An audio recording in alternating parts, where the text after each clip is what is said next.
Welcome to Ruin a Bad Guy's Day radio podcast with fraud expert Skip Myers. This is your guide to fighting fraud and chargebacks. Learn the best fraud prevention solutions and strategies.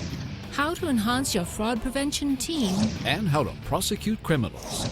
Now, here's your host, Skip Myers.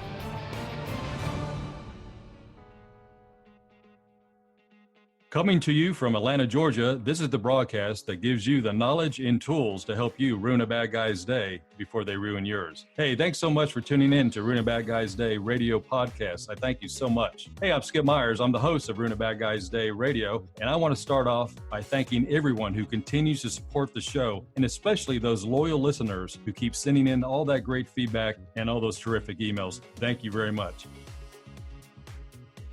Ladies and gentlemen, may I have your attention, please? A lot of bad news happening right now. A lot of the coronavirus information spreading around. It looks like the virus is spreading all over the United States. Aftermath of it spreading across other countries around the world. Pretty unfortunate. But what's really sad is that bad guys have no limits to what they do to defraud us. So some of you all probably seen some of these phishing emails, spam emails are coming through mailbox lately, but there's a great article out right now from NBC News, how to avoid falling victim to a coronavirus email scam. So some of you guys probably see this. So let's really dive into this and make sure we can stop these email scams coming from bad guys that are really trying to tap into our fear and panic about the coronavirus through email and phishing scams. And some of you guys probably have seen this. I know some of us have been talking about this offline about all these crazy phishing emails, not just the coronavirus email scams that are out there right now, but several other ones that are floating around that we'll talk about a little bit later on another podcast. But I want to welcome everybody back to a great show. Had a couple weeks off, got recharged and ready to go full force and fight the bad guys. And guys, thank you so much for all that great feedback and support.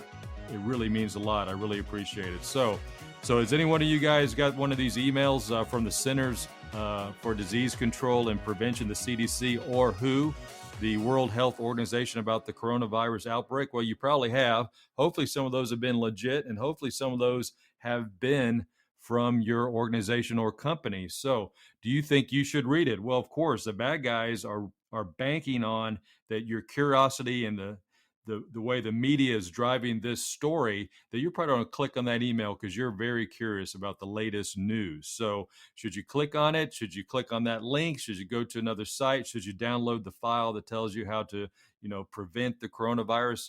Well, we're going to answer some of those questions here shortly, because the cyber criminals, these bad guys, are counting on you making that mistake with one of these phishing emails. So this outbreak is a dream come true for criminals who will use it as a basis for email attacks designed to snag your personal information, steal money, and affect computers and malware. Does this sound familiar? Sure it does. We talked about this all the time, these phishing email attacks coming from bad guys who do a variety of things, but typically it's to steal your personal information, somehow get a way around that information and get to a secure account that you own or that you manage, to steal money and perhaps infect other computers with that malware. So the malicious email that's linked to the coronavirus, apparently it's first appeared in early February. So this is right when the virus is probably at its height as it's coming out of China. So it's making it one of the first big phishing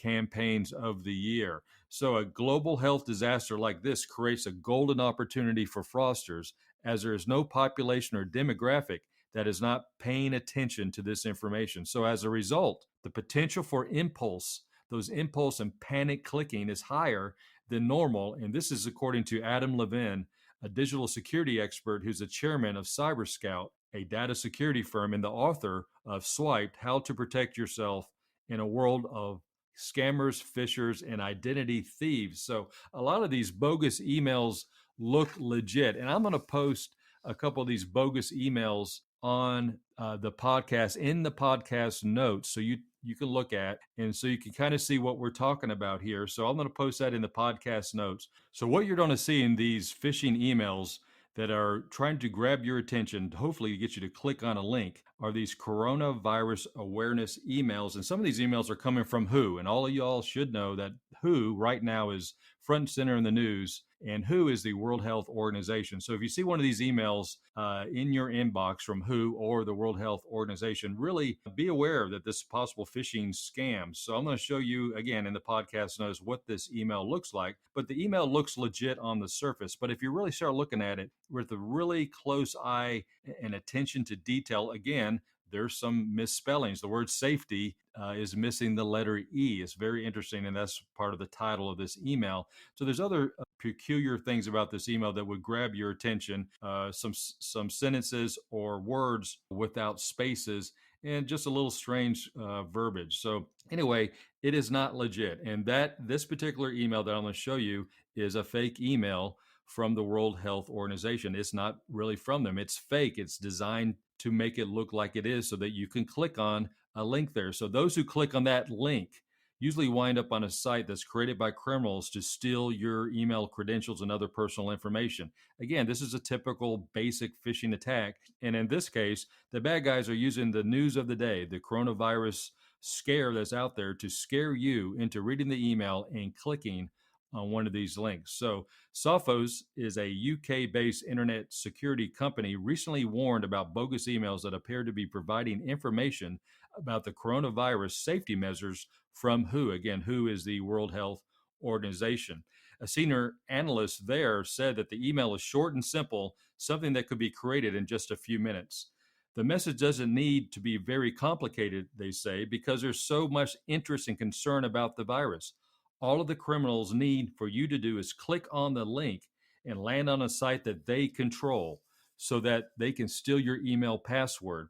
With that, they can take over whatever they want, basically, and probably hit other sites. And again, once again, we'll say this over and over again, steal your personal information for other means to possibly get into bank accounts and other things. So with this current phishing attack right now, it looks like the fraudsters are really designing their emails to look like they're coming from the CDC or WHO. Makes a lot of sense, right? So they typically have an attention-grabbing subject line, such as coronavirus outbreak in your city, emergency. So we've talked about phishing emails before. What is one of the number one things we talked about what these fraudsters do with phishing emails? They create a sense of urgency. They want you to have to feel compelled to do something right now. So in this case, we're all panicking. Well, some of us are. I'm trying to remain calm here and really be realistic. But the bad guys are really tapping into the fear and panic that is around the media blitz with the coronavirus. So in this case, the coronavirus outbreak in your city could be that they're going to fish and they may already have some other information that you're in Atlanta. So be aware, coronavirus outbreak in Atlanta, Georgia. And so there'll probably be an official agency logo from the CDC or WHO pasted on that email from the actual website. It adds credibility. In a glance, you're not going to pay that much attention to it. So when you first look at it, that's the sender's email address. Yes, let's talk about that. That sender's email address will appear legitimate. And so until you look at that with a little more detail. So in this case, this particular email that I'm going to give you an example of in the podcast notes, the example email address is cdc-gov.org or cdcgov.org. So the bad guys create domains that are very close, very similar to the actual CDC site. Look, guys, the actual CDC governmental website is very simple, cdc.gov. That's it. It's not cdc-gov.org or cdcgov.org. The official website for the CDC is cdc.gov. So it makes that deception easy to miss and easy for you to believe this is a legitimate email. So one of the bogus emails that was spotted by Kaspersky, a big global cybersecurity company I found, claims that the CDC has established a management system to coordinate a domestic and international public health response. So recipients are urged to click on a link that looks like a legitimate cdc.gov webpage to get an updated list of new cases around your particular city. So I've attached another example of what that email looks like.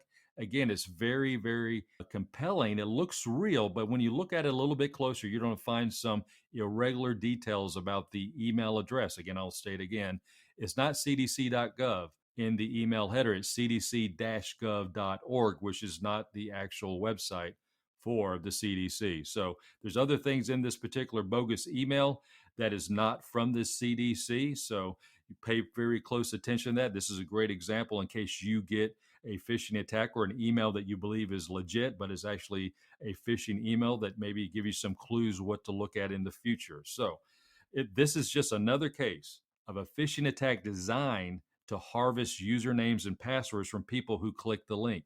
Sound familiar? We talk about this quite often. It is one of the best tricks that the bad guys have to steal your personal information and open up other means to possibly steal your cash and money through bank accounts and other means. So even though these links look like they will take you to the cdc.gov website about the coronavirus, well, they don't. You'll probably land on a fake Microsoft Outlook logon page or some sort of email logon page. Those are to be created by the bad guys.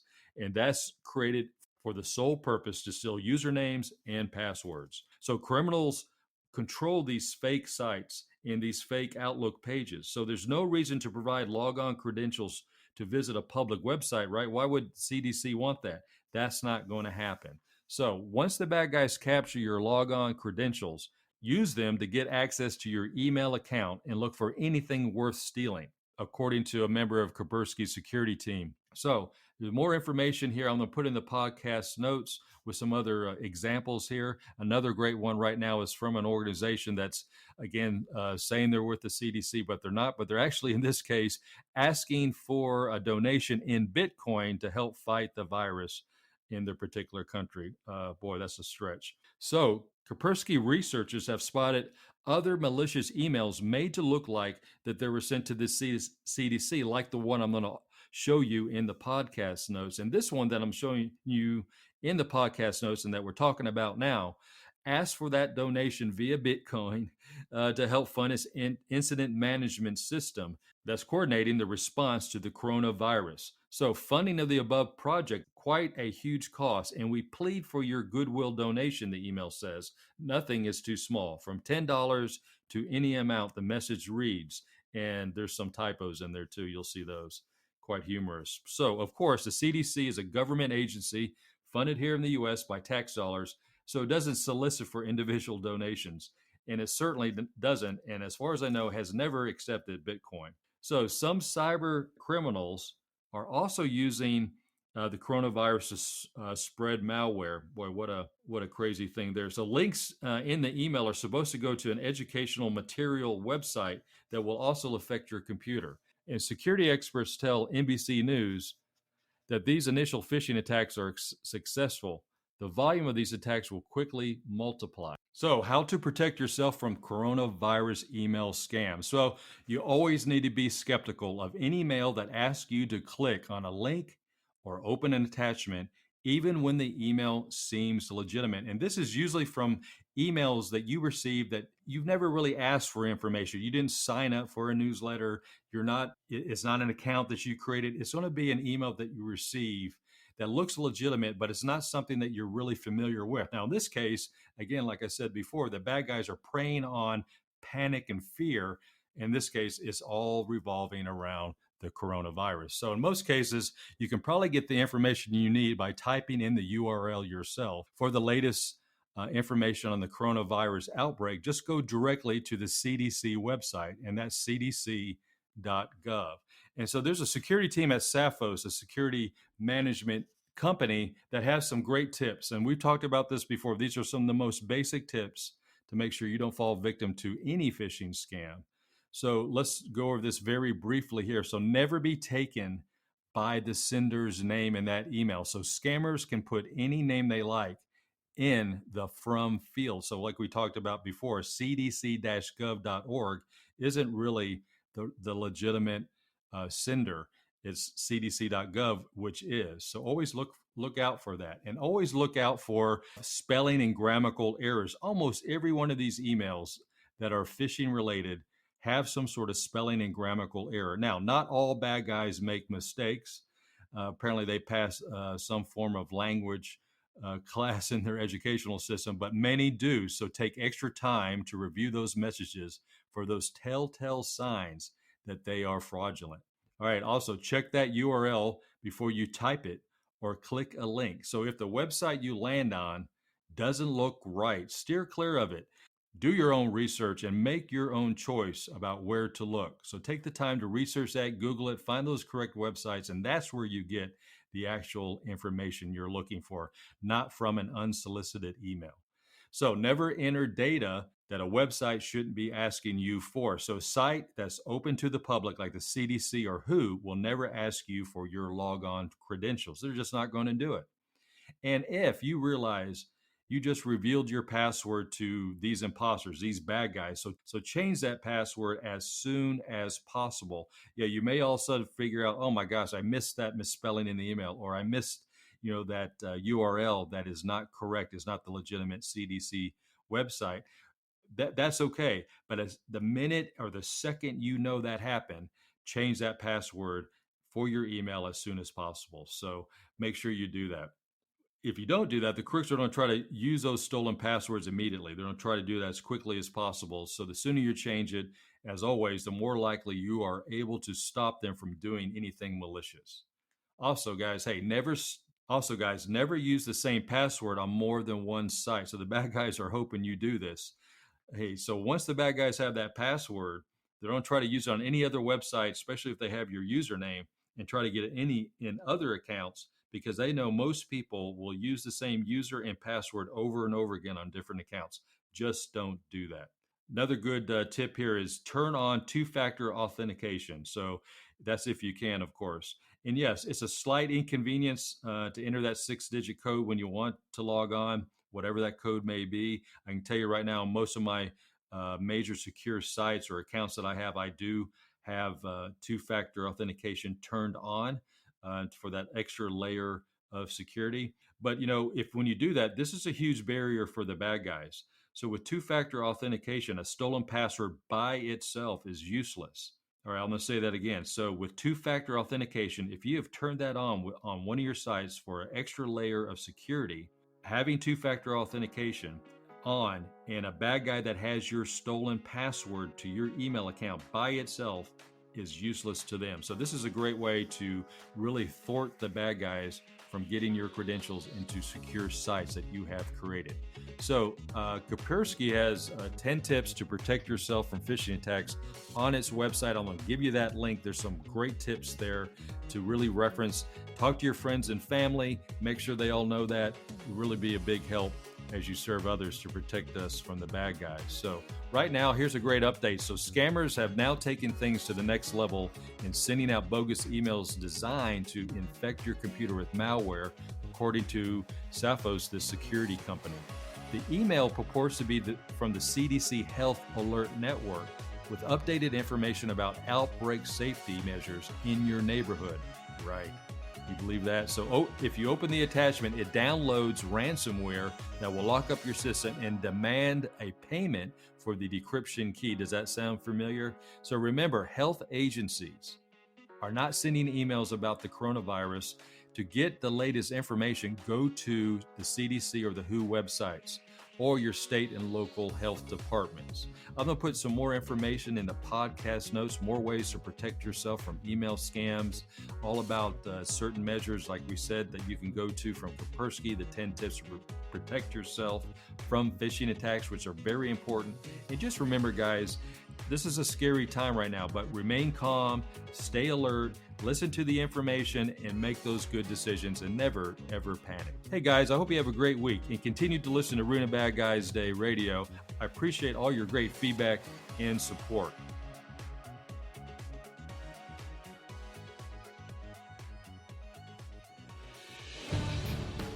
Thanks for listening to Ruin a Bad Guys Day Radio Podcast with Skip Myers. If you liked our show, please tell your friends and colleagues. You can learn more about us at ruinabadguysday.com or visit us on Twitter and Facebook at Ruin a Bad Guys Day. Join us for another episode of Ruin a Bad Guys Day Radio Podcast. The information provided in Ruin a Bad Guy's Day radio podcast is for informational purposes only. It should not be considered legal or financial advice. You should consult with legal counsel or other professionals to determine what may be best for your individual or organizational needs.